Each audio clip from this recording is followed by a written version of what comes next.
We've forgotten about the basics of health. I have a doctor friend and he says to me, my auntie knows more about nutrition than I do. And that's not saying anything bad about the doctor. It's just not taught in medical school. Yeah. They do 4 hours to 1 day of nutrition. That's it for GPs. In their whole thing. There's no exams on it and it's not compulsory to do it. Yeah. So it's not being taught. And that's where it's gone. It's not being taught. Doctors are very much taught on, I think we touched on this at the start, but they are very much, well, they don't have the time, right, or the capacity. Mate, they got a horrible job. They got 6, 7 minutes, 5 minutes of consultation. You come in, you go to them, I'm fat or I'm bloated or something's not right or my bones hurt, and they go, here's a script, next. But we never get to the root cause until you go see someone You can't blame the doctor. Yeah. In my talks, I used to go, because I've toured for a long time, I used to go, put your hand up if you've got a condition you would prefer not to have. There was only one condition. Like if you've got something like you're overweight or you permanently get migraines, or whatever, put your hand up. I stopped doing that because everybody in the audience has something going on. I know when I'm having a conversation with somebody that they have a condition they would prefer not to have. Yeah. And I'll say, you've got a condition, and some of the replies say, oh, yeah, I've got bloody bowel cancer, or I've got this, or I've got that. So when you look at the population walking down the street, it might look young and healthy. Everybody has a condition, and that's what's happened today. And if it's not addressed early in the piece, then it becomes a serious condition. If we look at the last 50 years, 60 years, 70, whatever, we can go back further now, it's 2025. You go back to 100 years, really. What are the major differences? Because we're clearly a lot sicker than we've ever been. You can walk around the street and you see footage from the 60s or even the 70s of New York or a Bondi Beach, and everyone's thin, for starters. I know. There's no one obese, right? And I've been through it. I've been up and down in my weight. I've experienced it. I know it's always diet-related, my dad passed from esophagus cancer. It was diet-related. It was the bad food and the gases and the acids, and it created it. And they say, it could be hereditary. I was like, well, no, I refuse to. It's not going to be hereditary for me because I've looked at the issue, and the issue is the weight. If you didn't have the weight, it wouldn't have happened. It's a fact. Do you just think, what are we doing so different? Sunscreens, the stuff the poor water, poor food, packaged food. But what are the major things that people can actually do differently? If you want to improve your health, here's what you could do today, right now. Very simple. I did a talk one night to a group of people who I was going to see 30 days later. And I said, can we run an experiment here?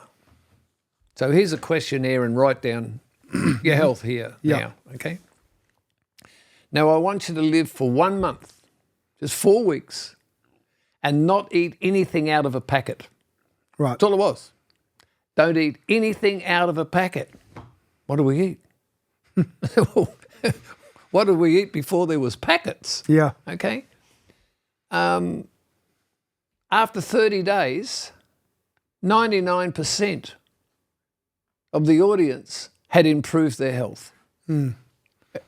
Just from not eating out of a packet. How were they able to measure that? Just the placebo effect, or they actually physically felt better? Filled out a questionnaire. Right.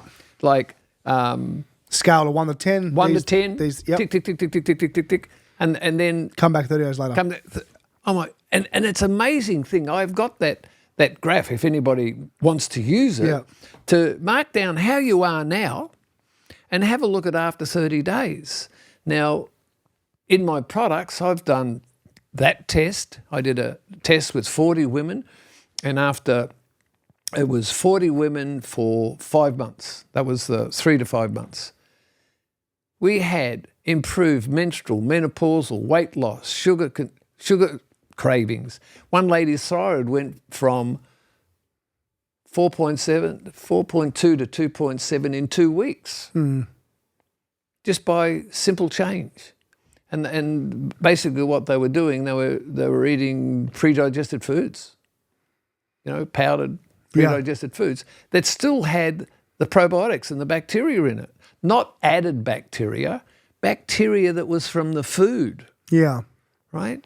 This might be a good time to mention too the product I use of yours, which is called it's probiotics. What's it actually called? It has two names. There's the 2012. Yep. And there's probiotic foods. We'll put the link in the video, guys, if you look at it. I've used it. I recommend it. I'm not getting payment for saying it. I've actually used it. I still use it right now.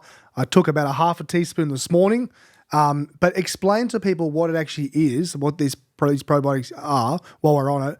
And also, because going back to the early stuff, that the inability for our body to absorb or to, there's no food where we can get it from. So you've actually put it into a supplement we can take. Just touch on it for 30 seconds and we'll keep going. Okay. We take food. It's about a 30, 40-year-old mother culture.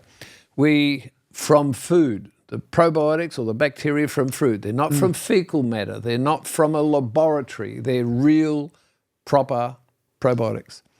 We feed food to that. It gets broken down. When it gets to a certain pH, the bacteria stop breaking down the food. Then air dried, and we container it up.